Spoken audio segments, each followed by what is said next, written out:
Hello বন্ধুরা, কোণে দেখা আলো ধারাবাহিকের আগামী পর্বে দর্শকদের জন্য অপেক্ষা করছে ভীষণ উত্তেজনাপূর্ণ মুহূর্ত। মা, তোমার ছোট ছেলের বউকে কি তুমি বরণ করবে না? এই প্রশ্নই এবার ঝড় তুলতে চলেছে অনুভবদের বাড়িতে। সুদেব জোর গলায় তার মাকে বলবে লাজুকে ঘরের মেয়ে হিসেবে গ্রহণ করতে, কিন্তু সত্যিই কি সহজ হবে সেই বরণ? সব জানতে হলে অবশ্যই আমার ভিডিওটিতে লাইক দিন এবং চ্যানেলটি সাবস্ক্রাইব করে সঙ্গে থাকুন। আগামী পর্বে দেখা যাবে একেবারে শেষ মুহূর্তে সুদেব লাজুকে নিয়ে পৌঁছে যাবে অনুভবদের বাড়িতে, কিন্তু বাড়ি পৌঁছানোর আগেই পথে পথে ঘটবে একের পর এক অপ্রত্যাশিত ঘটনা, যা পরিস্থিতিকে আরও জটিল করে তুলবে। বাড়িতে ঢুকেই সুদেব বলবে, মা, তোমার ছোট ছেলের বউ এসেছে, বরণ করবে না?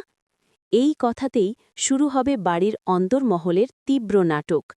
ঠিক তখনই সুদেবের বাবা বলে উঠবে, সব কথা আগেই বলা আছে, এখন পুজোর সময়, দুদিন থাকবে, তারপর আবার চলে যেতে হবে।